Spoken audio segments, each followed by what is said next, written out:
નમસ્કાર. આજે જોઈએ આપણે મહત્વના કવિ અને તેના ઉપનામ.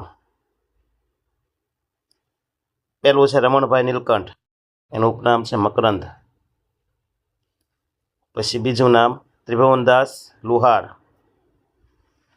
એનું ઉપનામ છે સુંદરમ અથવા ત્રિશુલ. પછી મનુભાઈ પંચોળી, એનું ઉપનામ છે મિત્રો દર્શક.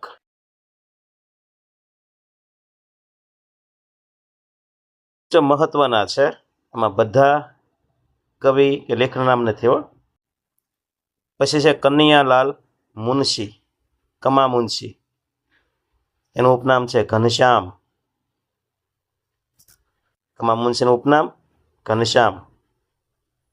ત્યાર પછી ગૌરીશંકર જોશી, ગૌરીશંકર ગોવર્ધનરામ જોશી, એનું ઉપનામ છે ધૂમકેતુ.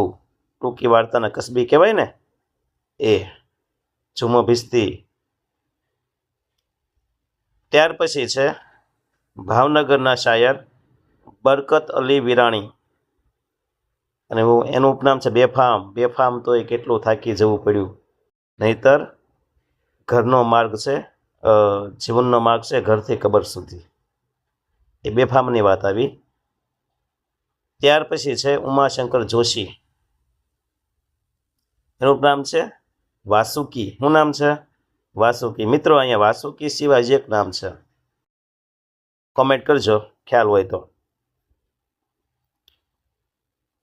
પછી છે સુરસિંહજી ગોહિલ, આખું નામ સુરસિંહજી તખ્તસિંહજી ગોહિલ, એનું ઉપનામ છે કલાપી.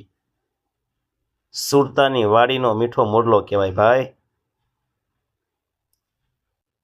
ત્યાર પછી નામ છે મધુસૂદન પારેખ, એમનું ઉપનામ છે પ્રિયદર્શી. શું નામ છે? પ્રિયદર્શી.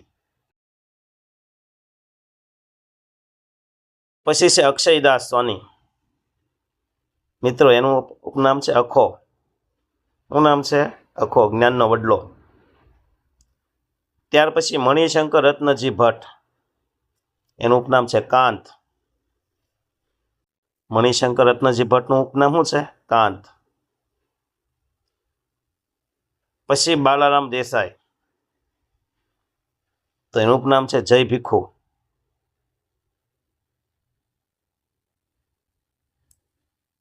પછી નરસિંહ મહેતા, ભણે નરસૈયો એનું દર્શન કરતા, કુળ 71 તાર્યા રે. નરસિંહ મહેતા મૂળ તળાજાના, અને એને આપણે ઓળખીએ છીએ આદિકવિ તરીકે. કયા? આદિકવિ. પછી નામ છે ઝવેરચંદ મેઘાણી. હા શાયર, હા. એને આપણે રાષ્ટ્રીય શાયર તરીકે ઓળખીએ છીએ. પહાડનું બાળક પણ કહેવાય, પહાડનું બાળક. સંપાદનમાં બહુ મોટું ગજાનું નામ છે.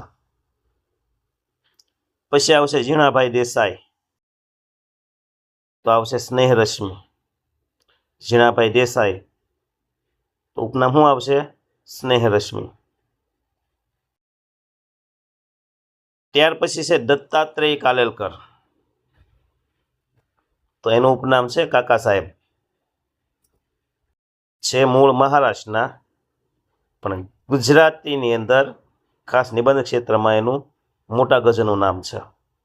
એટલે દત્તાત્રેય કાલેલકરનું ઉપનામ કાકા સાહેબ કાલેલકર. ત્યાર પછી બકુલ ત્રિપાઠી. બકુલ ત્રિપાઠીનું ઉપનામ શું છે મિત્રો? ઠોઠ નિશાળ્યો. શું આવશે? ઠોઠ નિશાળ્યો. ત્યાર પછી અલી ખાન બલોચ, તેનું ઉપનામ છે શૂન્ય. શૂન્ય પાલનપુરી કહેવાય. શું કહેવાય? શૂન્ય પાલનપુરી. ત્યાર પછી અબ્બાસ અબ્દુલ અલી વાસી, અબ્બાસ અબ્દુલ અલી વાસી, એનું ઉપનામ છે મરીઝ. બસ દુર્દશાનો એટલો આભાર હોય છે, જેને મળવું મુશ્કેલ સમજદાર હોય છે. ચંખે મિલનને કોણ જેની મજા કહું, તારો જે દૂર દૂરથી સહકાર હોય છે, એ મરીઝ. અને પછી છે અર્દેસર ખબરદાર, તો અડદેસર ખબરદારનું ઉપનામ અદલ છે. શું છે? અદલ.